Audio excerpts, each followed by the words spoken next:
মমতা বন্দ্যোপাধ্যায়কে শুধু একটা কথাই বলবো এখান থেকে শিয়ালদা স্টেশন থেকে, আপনি ভাঙড়েতে আপনি কলকাতা পুলিশের আওতায় এনেছেন, আপনি প্রতিটা ঘরে ঘরে কলকাতা পুলিশকে দিয়েও ভাঙড়ের মানুষকে আটকাতে পারবেন না। ক্ষমতা নেই আপনার। যদি আইএসএফকে আটকানোর ক্ষমতা থাকে তাহলে আপনি এই শিয়ালদাতে এসে আটকান। আপনি কেন ভাঙড়ের মানুষকে আটকাচ্ছেন? আজকে টোটাল ধর্ম বর্ণ নির্বিশেষে আজকে পীরজাদা নওশাদ সিদ্দিকী ভাইজানের ডাকে আজকে আমরা ওয়াকফ বিল প্রত্যাহারের দাবিতে একত্রিত হয়েছি। প্রথমত কথা, আজকের এই প্রোগ্রাম যাতে সফলতা না হয় সেই জন্য কেন্দ্র সরকার এবং রাজ্য সরকারের পুলিশ আজকে ভাঙড়বাসীকে আটকাচ্ছে। তাই আপামর জনগণ, পশ্চিমবাংলার প্রতিটি বুদ্ধিজীবী এবং নাগরিককে বলবো, এই বিবেচনা আপনারা করবেন। ভাষা আমাদের কিছু নেই, কেন আটকাচ্ছে, কী কারণে আটকাচ্ছে সেটা আপামর জনগণ বুঝবে, ভালো রকমভাবে বুঝতে পারছে। কিন্তু আজকে পীরজাদা নওশাদ সিদ্দিকী ভাইজানের ডাকে যে প্রোগ্রাম, এই প্রোগ্রাম আজকে সফল হতে চলেছে। আপনাদেরকে বলবো, আপনারা ক্যামেরাটা ঘুরিয়ে দেখাতে বলবেন শিয়ালদা চত্বরে শুধু কালো মাথা ছাড়া আর কিছু দেখতে পাবেন না, শুধু কালো মাথা।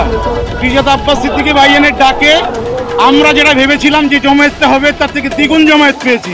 হিসেবে ধরতে গেলে আজকে শিয়ালদা চত্বরে মিনি ব্রিগেড হতে চলেছে। তাই আর কিছুক্ষণের মধ্যে ভাইজান ঢুকবে। ভাইজান ঢুকলে তো আরও সমুদ্র এবং জনপ্লাবন হবে।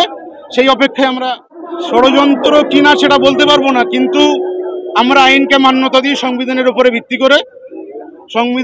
ভিত্তি করে আমরা রাজ্য প্রশাসনকে আমরা আমাদের পক্ষ থেকে শুভেচ্ছা অভিনন্দন জানাই এবং ভালোবাসা নিয়ে আমরা জানি তাঁরা আমাদেরকে পূর্ণ সহযোগিতা করবে। তাঁদের সহযোগিতায় আমাদের যে কর্মসূচি আছে শিয়ালদা চত্বর থেকে বাবা সাহেব আম্বেদকর পর্যন্ত, সেই মিছিল আমরা নিয়ে যাব। যত সমস্যা আসুক, যত বাধা বিঘ্ন আসুক, আমাদের মিছিল গান্ধীমূর্তি আপনার বাবা সাহেব আম্বেদকরের পদদেশে আমরা যাব। শাসক দল তো প্রথম অ্যাঙ্গেল দিয়ে সব ধার দিয়ে আটকাচ্ছে। আমরা তো আজকে হয়তো পীরজাদা নওশাদ সিদ্দিকী ভাইজান ডেকেছেন, কিন্তু আমরা টোটাল ভারতবাসীর মুসলমান জাতির এবং মুসলমানের ওয়াকফ সম্পত্তি নিয়েই কিন্তু আমরা এখানে কথা বলতে এসেছি। এবং আজকে শুধু ভারতবাসী মুসলমান নয়, আপামর জনগণ ধর্মবর্ণ নির্বিশেষে সবাই কম বেশি উপস্থিত হয়েছে।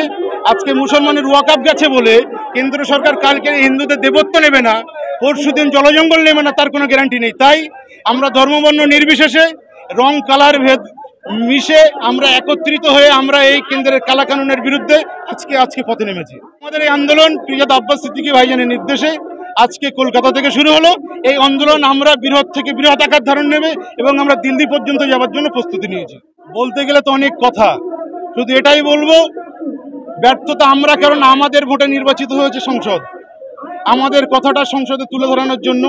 তো সেই পার্লামেন্টে তুলে ধরানোর জায়গাতেই যদি উনি শুটিংয়ে ব্যস্ত থাকে, তাহলে ব্যর্থতা হচ্ছে আমরাই, আমাদের মতো জনগণ যারা আমরা ভোট দিয়েছি। আশা করি আপামর জনগণের কাছে আমাদের পক্ষ থেকে আহ্বান থাকবে, আসন্ন 26 নির্বাচন আছে, আপনাদের মূল্যবান ভোটটা আপনারা জায়গাতে দেবেন।